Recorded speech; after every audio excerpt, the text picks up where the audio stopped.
వారిని కూడా వేదిక మీదకి రావాల్సిందిగా కోరుతున్నాం. గోపి యాదవ్ గారు, ఆత్మీయులు ప్రథమ మహిళ శిరీష గారు, నా సోదరులు లక్ష్మయ్య గారు, ప్రభాకర్, మున్శేఖర్ యాదవ్ గారు, నాకు అందరి పేర్లు చెప్తే సమయం లేదు, క్షమించండి. నాకు దాదాపు 50 ఏళ్ళుగా నేను అతి ఎక్కువ ఇష్టపడేటువంటి మా యానాది, మా అంకయ్య, వీళ్ళిద్దరు చూస్తే తప్ప మా స్నేహం దాదాపు 50 సంవత్సరాలు. నేను మొదట క్షమించాలి, నాకు చాలా ఇంపార్టెంట్ రేపు టీటీడీ బోర్డు మీటింగ్ ఉంది, దానికి సంబంధించి అజెండా కూడా వెయిట్ చేస్తున్నారు. తిరుపతి ఒక చారిత్రక నగరం. ఈ చారిత్రక నగరాన్ని నిర్మించింది యాదవ రాజులు. వెంకటేశ్వర స్వామి ఆలయానికి విశేషమైన సేవ చేసినటువంటి వాళ్ళు యాదవ రాజులు. దాదాపు 800 సంవత్సరాల క్రితం యాదవ రాజుల పరిపాలనలోనే తిరుపతి ఉన్నది.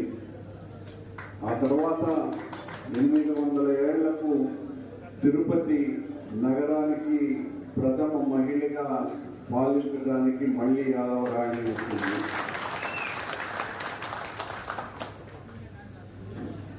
చేశాను అన్నది లక్ష్మయ్య గారు చక్కగా చెప్పినారు. మా కుటుంబంలో మేమెప్పుడు కూడా మా కులము ఇలాంటి రాజకీయాలు, ఇలాంటి ప్రవర్తన మాకు లేదు. ఇది అందరికీ మాతో అతి సన్నిహితంగా ఉండేటువంటి వాళ్ళకి అందరికీ తెలుసును.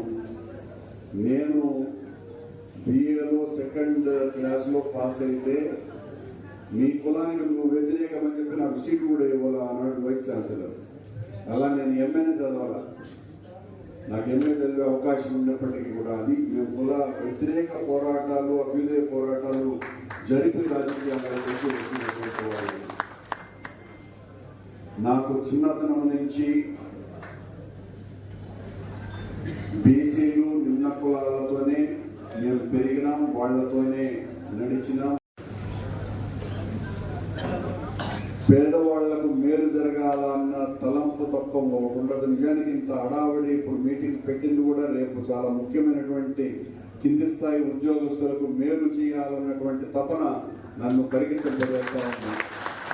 అక్కడికి పోవాలని నేను వెళ్ళకపోతే ఖచ్చితంగా జరగవు ఆ పనులు, ఆ పేదవాళ్లకు జరిగేటువంటి మేలు. మీరందరూ కూడా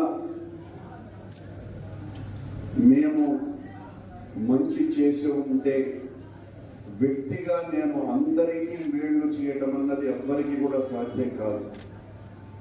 నేను వ్యక్తి కంటే సమాజానికి, సమూహానికి ఎక్కువ మేలు చేయాలని కోరుకునేటువంటి వ్యక్తిని. నా రాజకీయ ఫిలాసఫీ అది. ఒకరు కాదు, 100 మందికి మేలు జరగాల మనం చేసేటువంటి పని అని.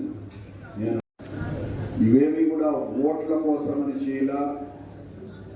ఇవి అంతరాంతరాలలో పేద ప్రజల పట్ల, బలహీన వర్గాల పట్ల ఉన్నటువంటి ప్రేమ, గౌరవము, వీటిల వల్లనే చేస్తూ వచ్చినాం. నా కొడుకు కూడా ఆ లక్షణాలే ఉండటం అన్నది నాకు చాలా ఆనందించే విషయము.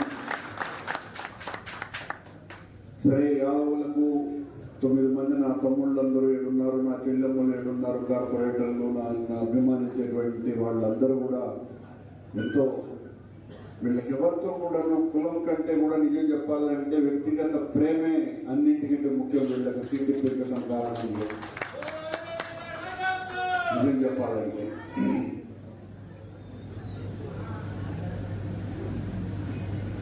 ఊరు ఈ రోజున తిరుపతి రాష్ట్రంలోనే అభివృద్ధి చెందుతోంది అని మనం చెప్పుకునేటువంటి విషయం కాదు. రాష్ట్రం అంతా నుంచి, దేశం నుంచి ఎవరు తిరుపతికి వచ్చినా ఆహా తిరుపతి 3 ఏళ్ల క్రితం చూసినప్పుడు ఈ రోజు లేదే, ఇంత అద్భుతంగా వచ్చిందే అని కొన్ని వందల మందితో మనం అప్రిషియేషన్స్ అందుకుంటున్నాము. అంటే అదంతా కూడా మన ప్రియతమ నాయకుడైనటువంటి జగన్మోహన్ రెడ్డి గారు నాకు ఇచ్చినటువంటి చేయూత తప్ప మరొకటి కాదు.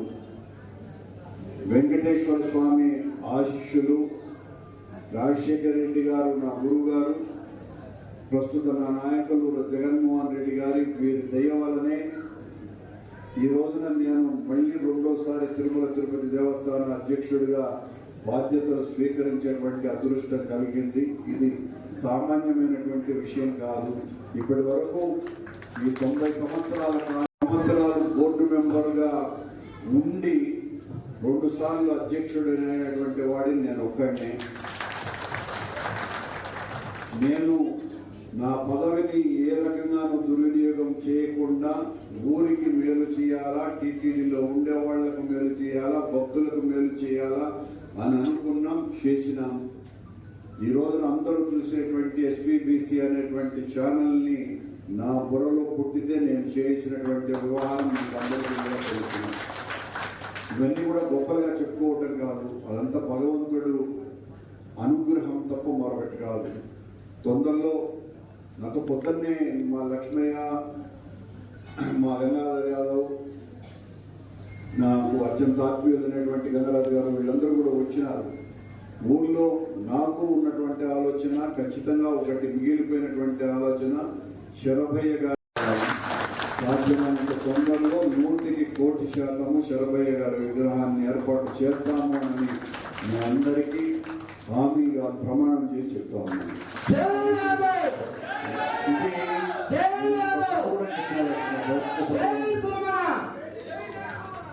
చెప్పిన మనమందరం కూడా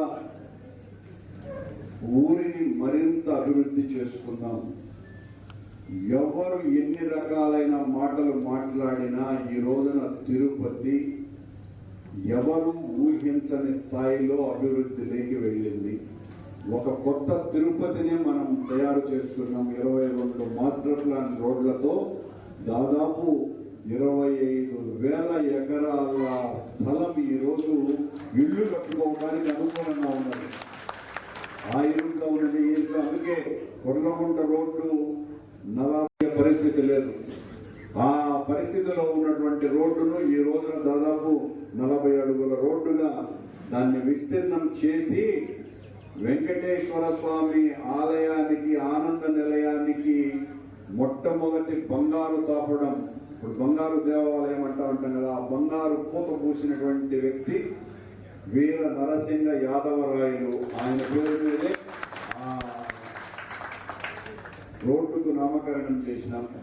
అసలు తిరుపతి నగరానికి శంకుస్థాపన చేసినటువంటి గట్టిదేవ యాదవరాయలు, మొట్టమొదటి యాదవరాయలు పరిపాలించినటువంటి వ్యక్తి కూడా ఈ ప్రాంతానికి. ఆయన పేరు మీద ఆటో నగర్లో 100 అడుగుల రోడ్డుకు ఆయన పేరు మీద ఒక నామకరణం చేయటం జరిగింది.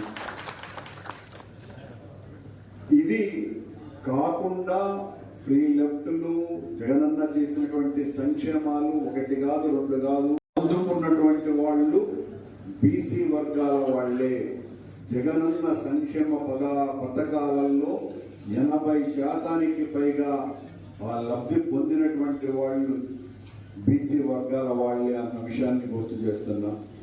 మీ అందరి దైవభావాలనే గంగమ్మ జాతరని అత్యద్భుతంగా నిర్వహించినాం. ఆ నిర్వహణలో కూడా యాదవ కులానికి చెందినటువంటి గోపి యాదవే ఈ రోజున అధ్యక్షులుగా ఉన్నారు.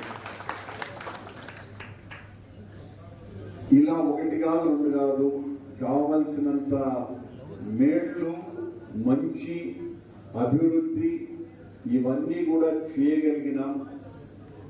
మీ సమిష్టి కృషి, మీ చేయూత, మీ సహకారం, మీ అందరూ కలిసి నడిచి నాకంటే బాగా రాబోయే ఎన్నికల్లో గెలిపించాల్సిందిగా నేను ప్రార్థిస్తున్నాను. నిజం చెప్పాలంటే ఈ 22 మాస్టర్ ప్లాన్ల ఆలోచన నాది కాదు, అది పూర్తిగా అభినయకే చెందాలి. ఆ క్రెడిట్ అంతా కూడా కనపడలో ఉన్నటువంటి చేస్తే ఇలా మంచి జరుగుతుంది, ఫ్రీ లెఫ్ట్లు చేయాలా, ఈ రకంగా చేయాలి, ఆ రకంగా చేయాలి, ఇవన్నీ కూడా ఇప్పుడు నా కొడుకు క్యాండిడేట్ అయినాడని చెప్పటం కాదు, దేవుడి సంఖ్యగా అది నిజం. తనపురలో ఉన్నటువంటి ఆలోచనలు ఇవన్నీ కూడా నాకంటే చక్కగా ఆలోచించగలగలడు.